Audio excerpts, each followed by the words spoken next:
What's going on, guys? My name is Paul. What's going on, Alex here? And we've been collectively selling on Amazon for over 10 years, and this is just going to be us organically talking about where do we see the business going in 2026, gating, finding profitable suppliers, calling brands, getting rejected. I mean, everything that we just hear as common issues that people have and how to overcome them and how to grow and scale your company through selling on Amazon. So if you guys are new here, like and share and subscribe to our channel, and we look forward to seeing you in more videos. So Alex, my question to you is, when you get rejected by a brand, what do you do? It actually, it should shut me down, but it fires me up. Wow, they're denying me. There's something there. There's some gold in there. And that kind of gets us to the position of how am I gonna get in the door with that brand? Whether that's showing up at a trade show, having a handshake with them. How are we gonna make an impression with them? I think that's where people slip up of they get denied by a brand. They say, well, man, I can't do this Amazon thing.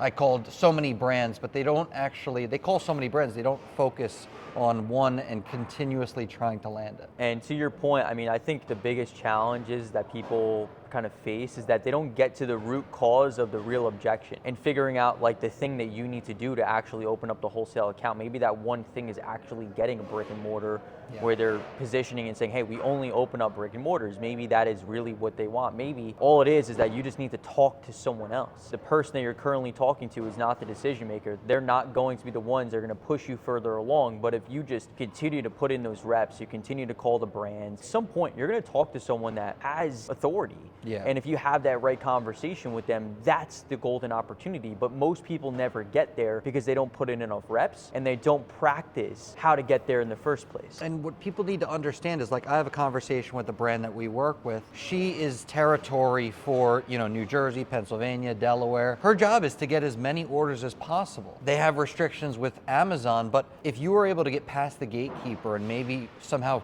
reach out to the sales rep directly, that is someone that wants the sale, wants the business, where maybe the gatekeeper's like, hold on, we're not really doing this. Again, to your point, how do we find the person that's going to actually kind of push that needle, which is the sales rep that ultimately wants that business? Yeah, sales rep, sales manager, anyone in sales, because at the end of the day, they want to make money. And in my personal opinion, to your point, which you mentioned earlier, is going to trade shows. If you're someone that has gotten a taste of success in Amazon, making at least a few $1,000s in profit a month, and you want to take this thing from being a side hustle to then growing and scaling into a company where you could be making tens of thousands of dollars in profit per month, the next step for you is going to a trade show. The next step is taking your money, reinvesting it back into your business and going and shaking hands and having real conversations with people, because the highest quality leads you'll ever get with brands and distributors are simply just at trade shows. Yeah. Why? Because other people aren't willing to do the work, right? Most people, they hit a brick wall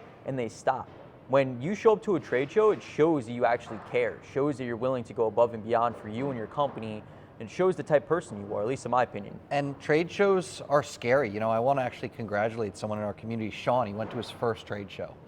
And we were talking about it on Monday, and he's like, dude, it was the scariest thing I've ever done. I was lost. I came in overdressed. I was in a full suit, and everyone's in, shorts. Business casual. Yeah, casual. Yeah. And he's like, but I'm glad I got it out of the way. And guess what? I was able to exchange business cards. I was able to do all these things. And I was so proud of Sean of saying wow, that's someone that's taking action. Doing what we preach. We always talk about trade shows in our content and everything like that. And there's people out there that are taking that action, and Sean's one of them. So, it's super exciting for him to see that. And because of that action he took, I said, you got to come with me to another show. Right. And that's what we're doing at the end of this month. So I think there are people that are get fearful of trade shows, and how scared were you on your first trade show? Oh, of course. I still get butterflies. I'm still scared. To be honest, I'm not gonna bullshit here. You know, when you walk into a show and there's all these different booths and it's massive, and you're talking about a huge show. There's two things that happens to me. The first thing is I go, wow, there's so much opportunity out here. And not just Amazon, but in the world of entrepreneurship and business. You expose yourself where people they've done well for themselves, and you could see it. Whether you're talking to the business owner itself, you're talking to the higher up decision makers, you're just in a room where there's actually wealth. Truthfully, you expose yourself to wealth, equity, which allows your mind, at least in my head, to race, right? Me as a business owner, I'm always coming up with ideas, thoughts, how to improve. and then it exposes me. But that same exposure contracts where I'm like, wow, I'm such a small fish in such a large ocean.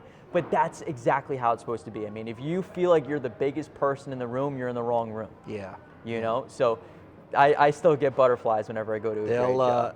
The trade shows will humble you real quick. Yeah. Like, okay, hold on. Where do I even start? Yep. And that's why like going in with a plan is so important. How do you create a plan? Like ultimately for us, we're looking at the floor plan, and we're kind of looking at a couple key things. One, we're looking at like, you can tell by the size of the booth on the floor plan whether it's a distributor or like a brand. Yep. You'll and how see, big the brand is too. Yeah, or how big the brand is. You'll see the size of their booth. You know, that's how they show you how big they are. Like, see the size of my booth? Yeah, exactly. You know, we're not playing around. Yeah. One of the shows I go to, their booth is ginormous, this distributor, and they got a keg on tap at the booth. They're pouring beers for people there. Like, it is a great experience, but going back to the planning is, first of all right, who are the major players that are gonna be there? The major distributors. Who are some of the smaller brands? And what I'm doing is I'm kind of just even jotting down and cross-referencing, all right, this brand, are they on Amazon? Are they selling it themselves? Because you don't want to go up to a brand and say, hey, we're an Amazon seller, we want to sell your products on Amazon, and they're like, oh, we sell it ourselves. Like, how's that going to kind of make you look? Could it be opportunity of even just sparking a conversation thing? How's that been for you guys? Do you guys like with what's going on? You know, that's kind of a double-edged thing of like, it actually could be an opportunity to go to them and say like, you guys like the whole process of Amazon? Like, you see you guys are doing it yourself? Or you can also, with other brands, see how many guys are on the listings. Are they really letting people resell? It's gonna be able to provide you data specifically coming to the booth with the lines you're interested in. What lines are you interested in sourcing? Like, just going unprepared is just, you might as well not even go. For me personally, when I go to trade shows, like when I'm trying to talk to brands, I'm not trying to like pitch them. There's been a few scenarios with brands where I've had the opportunity to kind of pitch, and I've really understood like what's going on with the brand and like how to improve the brand. But for me personally, whenever it comes to like leads, I'm just trying to get in the door. I'm trying to give myself the opportunity to build a relationship, you know, buy inventory, place orders, show that we're like a real business, a real player. And at that point, organically, I think conversations start to come up and they're willing to listen because you're no longer just, you know, another fly in the wall. It's like you're actually a customer and you spend money and they care. But how do you get in that door? In my opinion, how you get in that door is just by consistently showing up and having repetition and maybe pointing out some flaws. But I think a big challenge where people face is when they point out the flaws for brands, it's like they're speaking Amazon language and not a brand's language. Yeah. You know what I mean? Like when you're talking to a brand, you want to talk about customer acquisition costs, lifetime value. You want to talk about, you know, cost per click and impressions and ROAS and ACoS, like all of these terms that brands use to make decisions. You know, us going and saying, oh yeah, your images suck, they're like, what does that have to do with anything, right? The right terminology to use in that equation is like, well, because of the sales assets that are on that listing, you're gonna expect your conversion rate to drop, right? You're gonna expect for your cost per click to go up and your ROAS to go down. That's all language where they're like, wait a second, that makes sense. Yeah. And that's when they're gonna start listening to you because now you're speaking their language. And it makes you seem like you're not just like Amazon. Exactly. Like, it's just like, you know, you're more than just Amazon. And I think that's what a lot of brands, you know, are interested in. For sure. You know, for me, we've kind of nailed down this one brand on Amazon. We've revamped the whole thing. It looks great, but like, now what's the next step? You know, it's this idea of learning TikTok Shop, maybe helping them launch their own Shopify site. Like, how, and I challenge everyone for you this year, like, how do you like provide more value than just that Amazon value? Yeah. You know, what does that look like building out a Walmart or TikTok or learning that process? How do you have so many tools in your tool belt to be able to offer to these brands where they'll actually consider this as, wow, this is actually a smart move to work with this person. Mm-hmm. This makes sense. You know, they're talking a broader scale than just Amazon. If someone's like starting their business today on Amazon, yeah, what are the challenges that they can expect to face? And what are the benefits of doing Amazon? Yeah, one of the big challenges that we kind of see within our community is, some of these new seller accounts is just dealing with the ungating. Yeah. But with ungating, I feel like, again, I'm not in their shoes, but there's solutions on how to get that resolved. There's certain softwares, thirdpartyprofits, that helps make ungating easier. Yep. By just analyzing what is your probability, basically, of getting approved by this. And the ungating is a very broken system. Yep.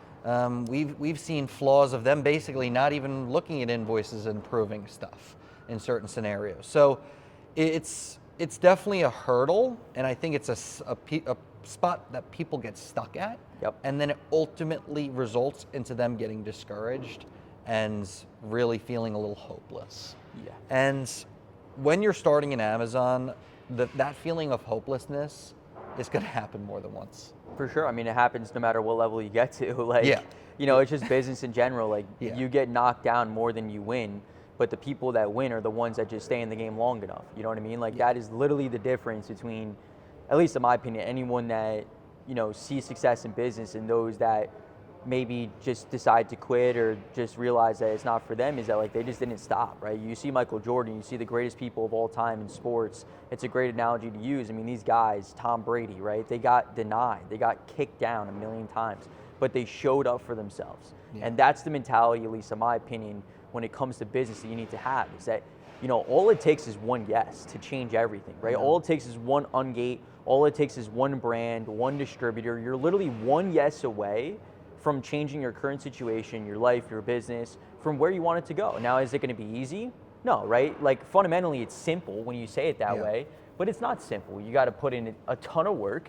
You're going to get tons of no's, but that's just what it is. No matter what business, whatever thing you decide to do, I mean, it takes time. Like, think about it, right? You go to college for 4 years, you go to university for 4 years. Like, why do they do that? They do that to test you. Yeah. To see if you're going to be showing up on time, submitting tests and homework and all these things to make sure that you're actually, like, punctual. And it's like similar to, like, people talk about, you got to climb the corporate ladder. You got to start at the bottom. It's the same thing in business. For sure. You got to put the work in the beginning. You have to kind of, you need to earn your stripes. Yeah, exactly. Like, what it is. Like, and the thing is, well, one of the things that I think is really important for, like, new sellers to understand is, a lot of people have amazing goals when they want to start their business, but they're not willing to take the risks. They're not willing to do the things that are required to create those results. Now, granted, if you're brand new, like, going out and investing tons of money into inventory is not a smart idea. You want to start with small orders, but a lot of people say they want to make 10 grand a month or $20,000 a month, and they're willing to invest $100 a month into software and maybe $1,000 in inventory. It's never going to happen, right? You need to be willing to invest into the business. Yeah. You got to put gasoline in the car. That drives me nuts too, because both of us were working probably like a dog trying to fund this business. For sure. And when I hear people saying, like, all right, I got $5 grand on a credit card and I'm all in on this business, I said, what are you talking about? I had a conversation with someone. I basically said, like, are you working right now to kind of fund this business? They're like, no, I'm not working. I'm just going to do this Amazon thing. And I was like, you need to just give everything to starting it. Yeah.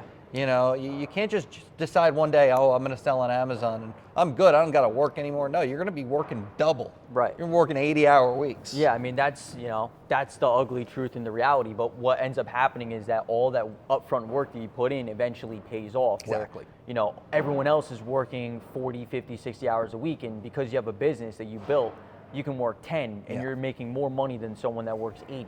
Yeah. And that's the beauty of business, but it doesn't just magically happen. It takes all of that effort up front.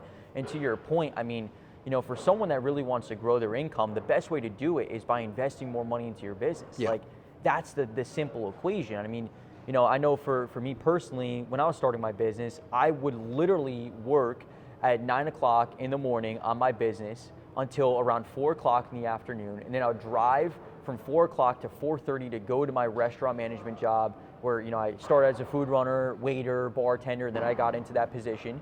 But I would literally work doubles every single day, and I take all of my money and I would invest it back into my business. Like all my cash tips, and I'd invest it into my business because I had such a passion for wanting to create a business. And if you're someone that truly has a passion to want to make more for your life, right? You want to make more money, you want to have more free time, you want to provide more for your family, you know that you're capable of more, then put the actions behind the words because you're capable of doing it.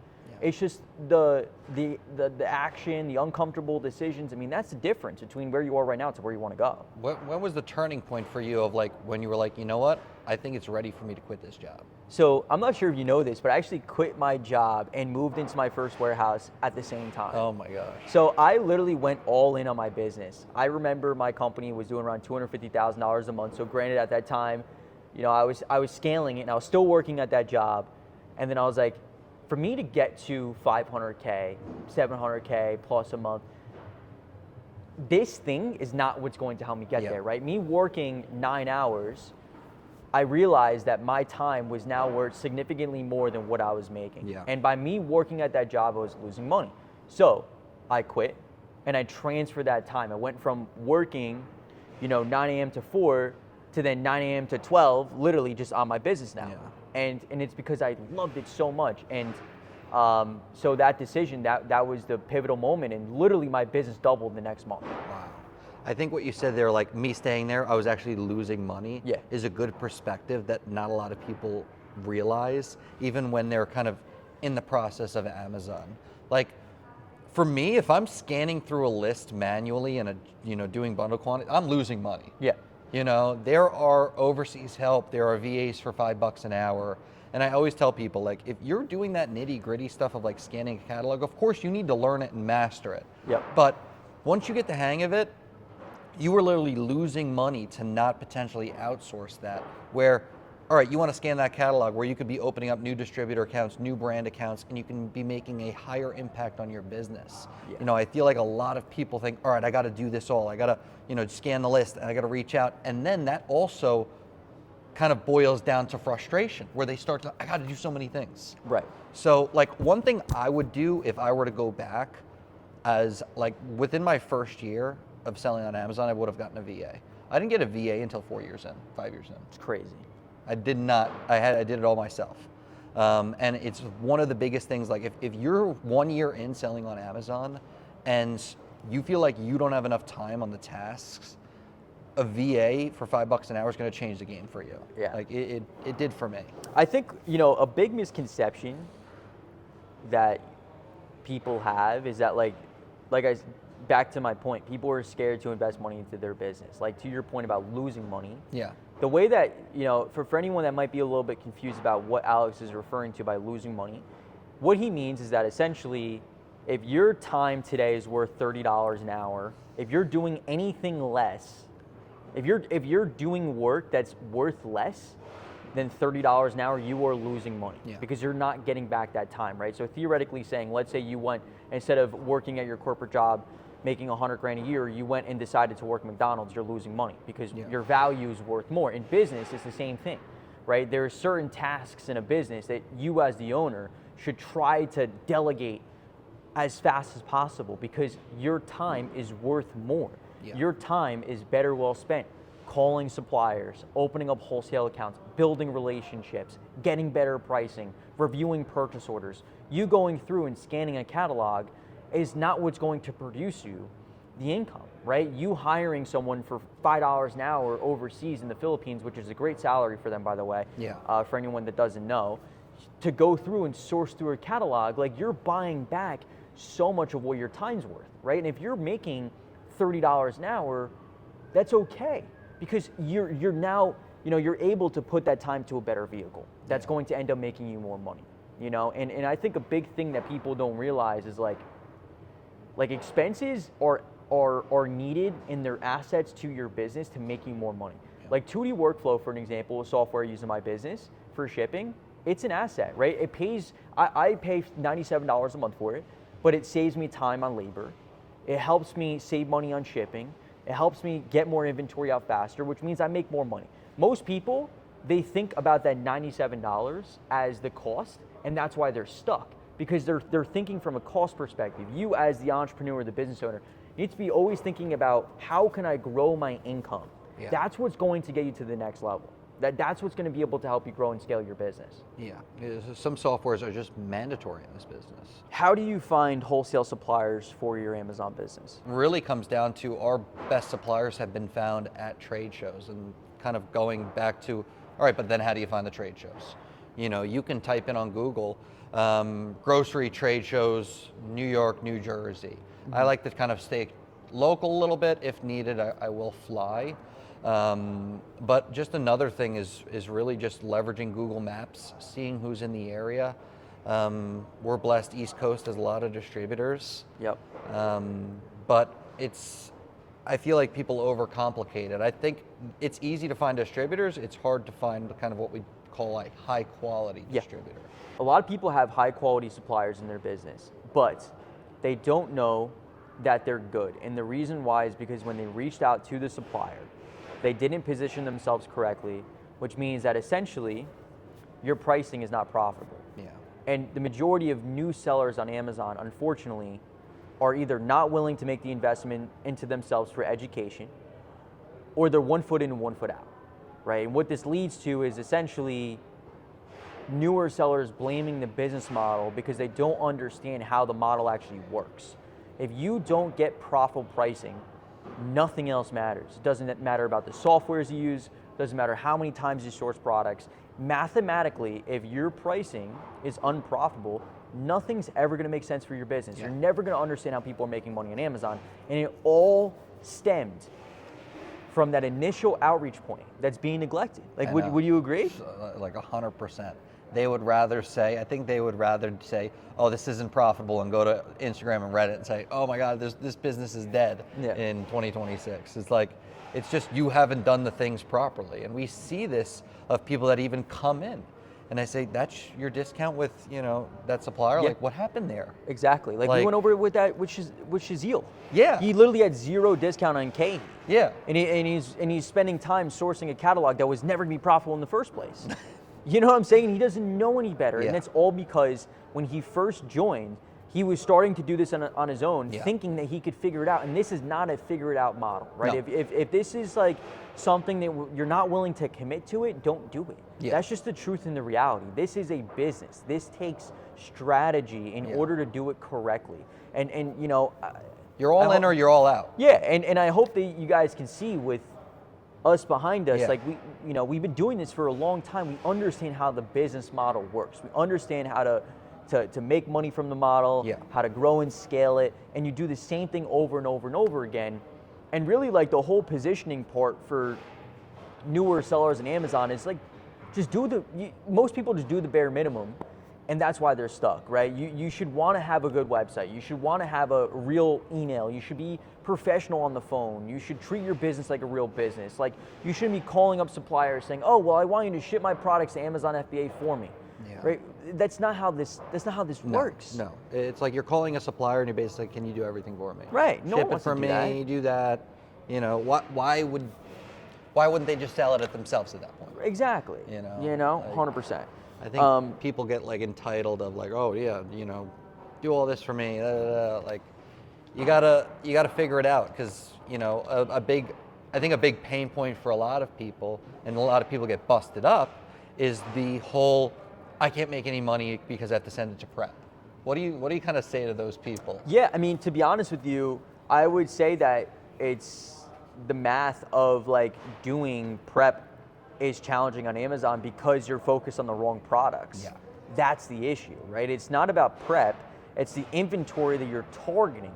If you're trying to sell grocery products and you're shipping it to a prep center, it's going to be challenging, right? Yeah. Grocery is a great category, but it's a lower price category. It's a volume game, right? You're gonna be selling products at $15, $20, $25, and you'll be able to see a 15 to 20% margin potentially, depending on your suppliers.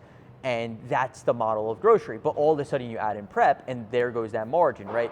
If you're selling a product that's $40, $50, $60, $70, that's where the game changes. Because if you're at a 10% margin, even a 15% margin, you're looking at $7 to $10 in profit per sale before expenses. A prep is $1, and then you're still making money, right? You're still profitable And that is the difference. And we know plenty of people that, like my buddy Jake, he just sends his inventory to prep. He does $4 million a year. He's a one-man band.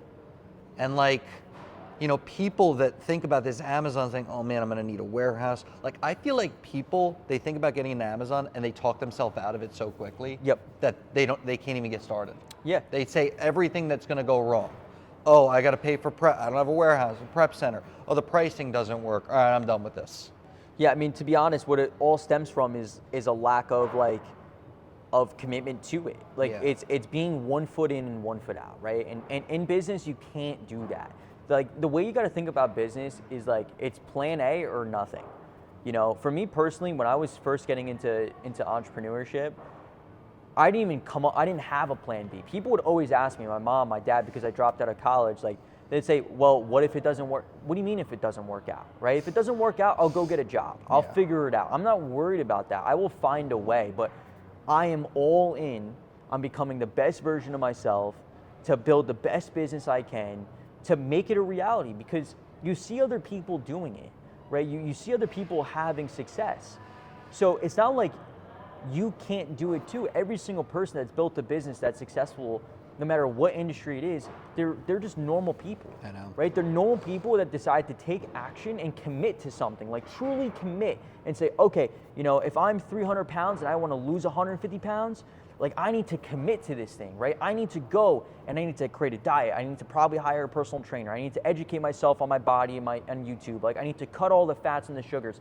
That's commitment. And then doing that thing, right? Consistently doing it is what leads to results. But you see it in everyday walk of life of just us living, and you see testimonials, right? You see someone walking around in great shape.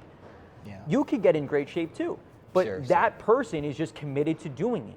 Right? You see a successful business, that's the same thing for you. You could do it too. The only thing that's stopping you is you're not yet committed to doing the thing. You don't believe in yourself quite enough yet, which you should, because you're capable of doing it. Yeah, it's a great point, you know, and just... You got a truck here. Yeah, we got a truck backing up. Yeah, just the fully commitment and not just business, but everything you do. You know, I know you're in the gym early, getting that done.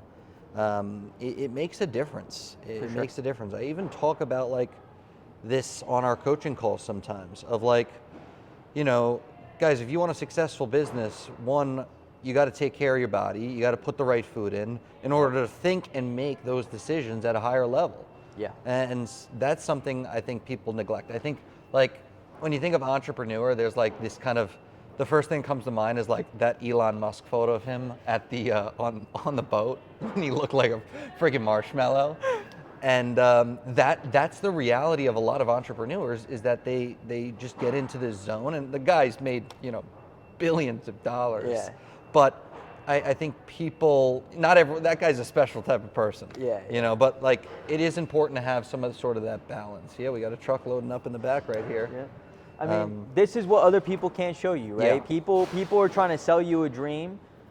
We actually run and operate this business every single day. I mean, we have employees prepping and packing products. We have trucks coming in. We have inventory going out. Like, this is the name of the game, you know? So if you're someone that wants to be able to start, grow, and scale a business on Amazon, this is the place. Yeah. We're here to help you. So there's going to be a link down below where you can book a call with our team, where you can look into our next free workshop where you can learn more about Amazon to see if it's the right fit.